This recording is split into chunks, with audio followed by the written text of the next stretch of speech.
नेताओं को? सबकी उम्मीदें होती हैं कुछ मिले, सरकार बन गई है। सबसे ज्यादा मजा आता है तो सरकार में जब पार्टी का कार्यकर्ता होता तब आता है, क्योंकि ऊपर सरकार अपनी होती है और नीचे जो जनता अपनी है।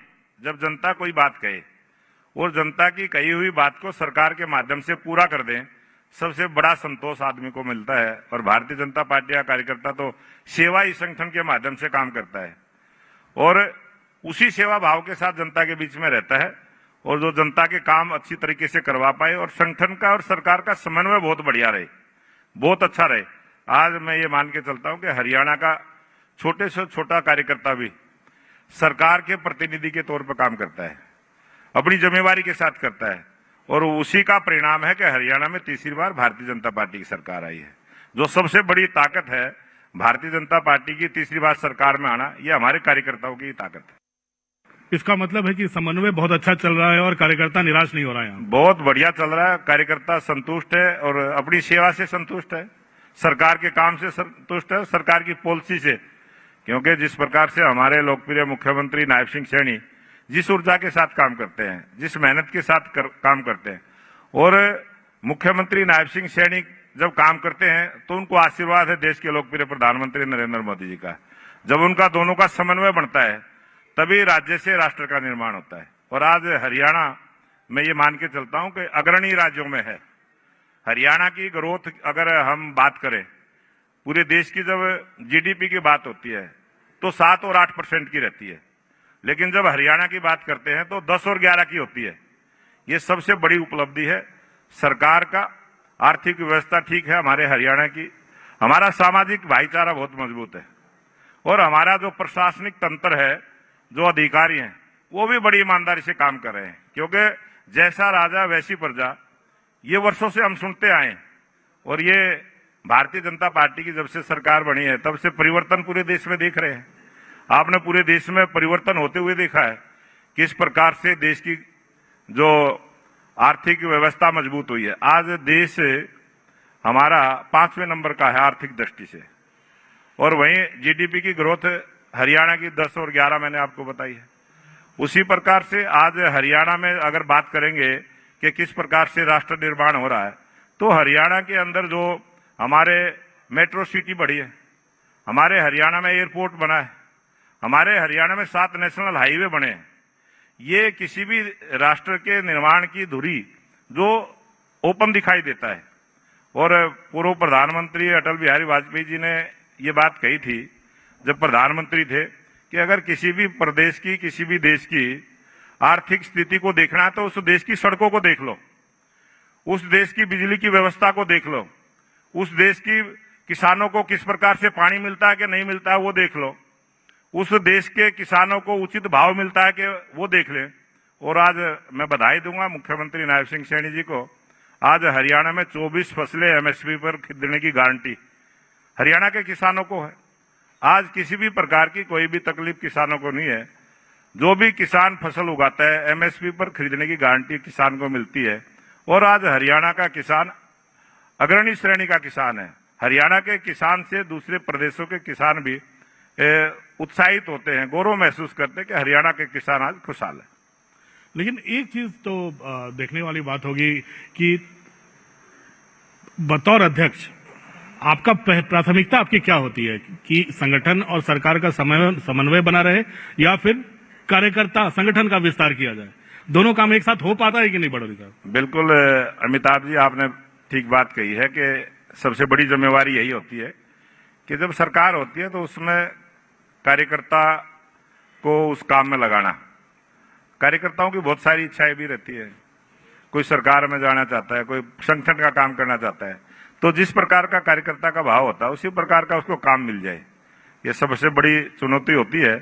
और कार्यकर्ताओं का सम्मान, अपनी सरकार में अगर कार्यकर्ता को सम्मान मिल रहा है तो ये सबसे बड़ी उपलब्धि है। और आज हरियाणा प्रदेश का प्रत्येक कार्यकर्ता अपने को सम्मानित महसूस करता है, सरकार की तरफ से उसको पूरा सम्मान मिलता है, उसकी बात को सुनाई होती है, उसकी बात को सब सुनते हैं।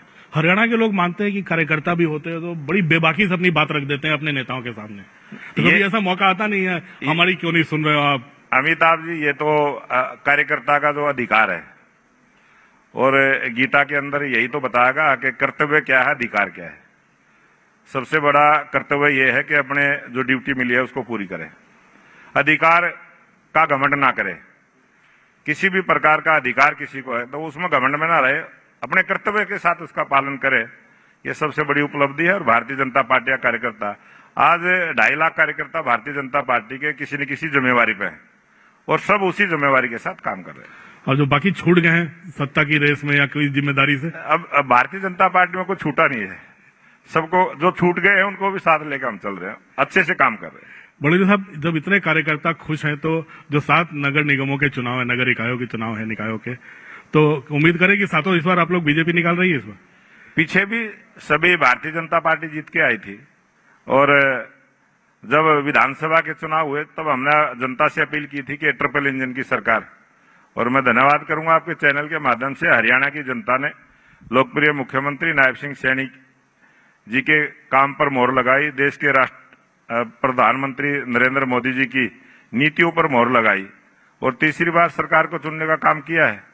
और उसके बाद जब निगमों के चुनाव आए तो उस समय भी हमने कही थी ट्रिपल इंजन की सरकार बनाए, और देश की जनता ने हमारी बात को सुना और उस सुनाई करते हुए पालिका आई, परिषद आई, निगम आए, सभी जगह भारतीय जनता पार्टी जीत के आई। एक मान्य सरकार निगम जो है वो भी निर्दलीय था, वो कार्यकर्ता हमारे ही थे, हमारे ही कार्यकर्ता थे और वो जीत के आए। कांग्रेस का खाता नहीं खुला कहीं भी। और आप देखेंगे ये 7 जगह चुनाव हैं, 3 निगम के हैं, 1 परिषद का है, 3 पालिका के हैं।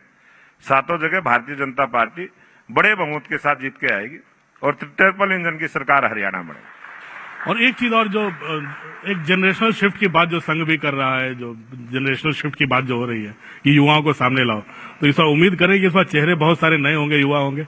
नहीं, ये हमारी भारतीय जनता पार्टी का जब संगठन का विस्तार होता है तब भी 25% नए युवाओं को मौका मिलता है, शुरू से ही मिलता रहा है और यही हमारी ताकत है। और अब भी जो चुनाव होंगे उसमें भारतीय जनता पार्टी के कार्यकर्ताओं को भी मौका मिलेगा। बहुत सारे पहले ये होता था कि नए लोगों को मौका मिलता था जो संगठन में काम नहीं करते, अब की बार उन्हीं को मौका मिलेगा जो पार्टी में काम करते हैं, संगठन में काम करते हैं। दिल्ली में नगर निगम के चुनाव हुए थे, सारे के सारे 250 के 250 बदल दिए गए थे, सारे नए चेहरे आ गए थे। वो दिल्ली में वो हमें ध्यान में है, हम उस समय चुनाव की ड्यूटी में थे और जो चुनाव लड़े थे या हारे या जीते किसी को भी टिकट नहीं दिया था और उस समय एक वातावरण बना हुआ था कि अब की बार बीजेपी एमसीडी के चुनाव में आने वाली नहीं है। लेकिन सभी उम्मीदवार नए आए और बहुत बड़े बहुमत के साथ भारतीय जनता पार्टी जीत के आई और हरियाणा में भी बड़े स्तर पर भारतीय जनता पार्टी के कार्यकर्ता चुनाव लड़ेंगे। और हमारे राष्ट्रीय नेतृत्व का, हमारे मुख्यमंत्री जी का, सबका एक ही मन है कि अपने कार्यकर्ताओं को मौका देना चाहिए और अपने कार्यकर्ताओं को मौका देंगे, वो जीत के आएंगे। तो इस वक्त किससे आप टक्कर मान रहे हैं, पंजा या झाड़ू? नहीं, यहाँ टक्कर किसी से भी नहीं है, वो तो जगह ढूंढ रहे हैं छुपने की। कांग्रेस पार्टी जो और जो क्षेत्रीय दल हमारे हरियाणा, और जो आपने झाड़ू की चर्चा की, वो तो हरियाणा में है ही नहीं कहीं। कांग्रेस पार्टी है लेकिन कांग्रेस पार्टी का कार्यकर्ता चुनाव लड़ने के मूड में नहीं है, वो हताश भी है, निराश भी है। एक जमाने में माना जाता था कि बड़े नरम हो गए हैं हुड्डा साहब के खिलाफ, उनको पार्टी में आने का निमंत्रण भी दे दिया था आज से 1.5-2 साल पहले, और उन्होंने कहा था दुनिया में सब कुछ संभव है। क्या वो नरम रुख अभी भी बना हुआ है क्या हुड्डा साहब के लिए? नहीं, हमारा तो नरम रुख हमेशा ही रहता है। भारतीय जनता पार्टी का रुख जो है सख्त कभी नहीं होता। वो तो पूरे देश को, देश के 140 करोड़ लोगों के लिए। तो बड़ौली साहब ही काफी नरम थे। हम तो ये बात कही ना, जब वो कई हुड्डा साहब पे आरोप लगते थे कई तरह के कि वो कांग्रेस के नेता ही उसको नेता नहीं मानते थे, उनको विपक्ष का नेता बनने में 1 साल से ज्यादा समय बीत गया। तो जब वो ही नहीं मानते थे तो हम तो उनको विपक्ष का नेता मान के अपना काम चला रहे थे, सरकार का काम चला रहे थे। लेकिन वो कई बार बोला है और हमारी सरकार का तो एक ही नारा है, सबका साथ सबका विकास। उसके बाद आपने उनको, और सबका साथ तभी होता है, मैं तो आपके चैनल के माध्यम से भी कहना चाहूंगा कि जो कुछ राज्यों में हमारी सरकारें नहीं है, वहां जो अपोजिशन की सरकार है वो भी केंद्र की सरकार के साथ तालमेल करके सरकार चलाएंगे तो ये राष्ट्र का निर्माण बढ़िया बनेगा। भारत की जो सोच है, विकसित राष्ट्र की जो हमारी सोच है, वो पूरी भी होगी और लोगों की बहुत बड़ी, क्योंकि आज प्रधानमंत्री नरेंद्र मोदी जी की नीतियों से पूरा देश खुश है। देश के प्रधानमंत्री नरेंद्र मोदी जी की नीतियों से पूरा दुनिया अभी उनकी तरफ देखती है कि भारत के प्रधानमंत्री क्या बोलेंगे। तो जो राजनीतिक रूप से जो दूसरे राज्यों में जहां हमारी भारतीय जनता पार्टी की सरकार नहीं है, उन राज्यों की सरकारों से भी मैं कहना चाहूंगा कि वो भी केंद्र के साथ तालमेल करके चलें। जिस प्रकार से हरियाणा है, राजस्थान है, उत्तर प्रदेश है, मध्य प्रदेश है, गुजरात है, जो तरक्की के रास्ते पर आगे बढ़े हैं, उसी प्रकार से तरक्की का रास्ता उनका भी खुलेगा। तो जैसे राष्ट्रीय कई मुद्दे ऐसे होते हैं जिसको लेकर काफी जनता में रोष होता है का औद्योगिक विकास तो हो ही रहा है आपके राज्य का, हरियाणा का, लेकिन एक चीज है कि ये किसान बहुल्य है, किसान यहाँ फार्मर्स काफी यहाँ ज्यादा मजबूत है और काफी हरियाणा के विकास में उनका योगदान काफी रहा है किसानों का। तो मान लो जी राम जी जैसे चीजें आती हैं जिसको लेकर कांग्रेस उठती है, तो आपका क्या कार्यकर्ता उस किसान तक पहुंच पाता है उसको समझाने के लिए? उस तक आप लोग पहुंच पा रहे हैं? कितना सफल हुए उस चीजों को आप लोग कन्विंस करने में?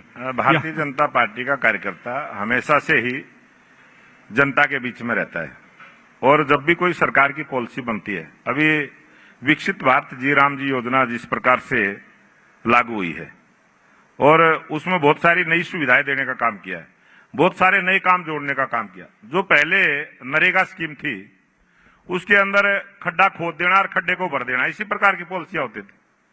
उसमें हमने 3-4 चीजों को जोड़ा है। पानी के प्रबंधन को भी उसमें जोड़ा है। बाढ़ आ जाती है, पानी भर जाता है, उसकी निकासी का रास्ता मनरेगा के माध्यम से होगा। खेतों के पक्के रास्ते करने हैं, मनरेगा के अब जो जी राम जी योजना बनी है उसके माध्यम से उसमें जोड़ने का काम किया। कोई खेत के रास्तों में पुलिया का निर्माण होना है, कई छोटी मोटी डेयरी पे, नहरों पे पुलिया का निर्माण होता है, तो वो भी इस जी राम जी की जो योजना आई है, जो नई योजना आई, इसके माध्यम से काम होगा। और बहुत सारी सड़कों का भी निर्माण होगा। और सबसे बड़ी बात यह आई है इसमें कि जो स्टेट सरकार है वो 40% की भागीदार बनेगी, केंद्र सरकार 60% की बनेगी और उसमें चेकिंग सिस्टम भी रखा है, किसी भी प्रकार का भ्रष्टाचार न हो। बहुत बड़ा बजट इस स्कीम में रहता है और ये रोजगार की गारंटी की योजना है। विकसित भारत ग्रामीण रोजगार आजीविका मिशन जिस प्रकार का ये नाम है, ताकि जो मजदूरी का काम करते हैं उनको 125 दिन रोजगार मिले। और हरियाणा तो 400 रुपए देने वाला प्रदेश है, पूरे देश में सबसे ज्यादा मजदूरी देने वाला हरियाणा प्रदेश है। जहां हम 100 दिन में 40,000 रुपए उनको देते थे, अब 25 दिन बढ़ने से पूरा 10,000 रुपए का फायदा उनको हुआ। अब हरियाणा के मजदूर को 10,000 रुपए सालाना इनकम बढ़ी है, अब उसकी इनकम 50,000 रुपए होगी। बहुत बड़ा परिवर्तन इससे होगा। और उसमें जो किसान का काम होता था, 60 दिन का एक ऐसा समय आता है कटाई का और बुआई का, उस समय जो स्कीम में वो मजदूर काम करते थे, अब उनको खेत में भी काम करने का मौका मिलेगा और वो स्कीम उस टाइम बंद हो जाएगी 60 दिन, ताकि उनको ये मान के चलो कि जो 12 महीने में 100 दिन का काम था, अब 10 महीने में 125 दिन का काम मिलेगा और 60 दिन किसान के पास भी काम करने का मौका मिलेगा, ताकि उनकी इनकम बढ़ जाएगी। बहुत बड़ा परिवर्तन इससे आएगा। अब आप प्रदेश अध्यक्ष बात करने का सिलसिला तो हम लोग 1 घंटे तक जारी रख सकते हैं, लेकिन समय सीमा बन जाती है बड़ोरी जी। लेकिन एक चीज आगे जाते तो अभी बहुत है, मुझे मुद्दे बहुत है, समय भी बहुत है, अभी इतने में हम लोग 10 बातें और कर लेंगे। एक सवाल अब आखिरी जाते जाते 2-3 छोटे सवाल पूछना चाहूंगा। सीआर लिखने की बात हमने शुरुआत में कहा था कि प्रधानमंत्री ने कहा अध्यक्ष सीआर लिखता है, कितना नंबर देंगे इस सरकार को आप, अपनी सरकार को? ये सरकार 100 में से 100 नंबर है।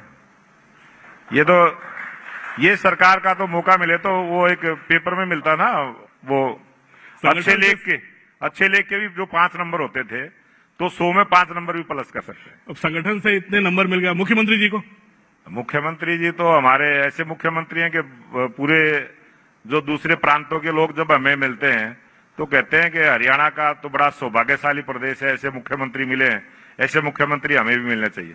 उम्मीद करते हैं कि नायब सिंह सैनी जैसा मुख्यमंत्री उनको मिले। और प्रदेश अध्यक्ष खुद को कितना नंबर देगा? प्रदेश अध्यक्ष तो कार्यकर्ता है, कार्यकर्ता नंबर देंगे, मैं खुद से थोड़ा ही दूंगा। चलो, इस अच्छे नोट पे समाप्त करते हैं बड़ोली साहब, और बहुत बहुत शुभकामनाएं आगे आने वाले दिनों के लिए आप लोगों को। आपके चैनल के सभी दर्शकों का भी मैं धन्यवाद करता हूं और आपका भी धन्यवाद करता हूं। आपने यहाँ आके अपनी बात रखने का मौका दिया, बहुत बहुत धन्यवाद।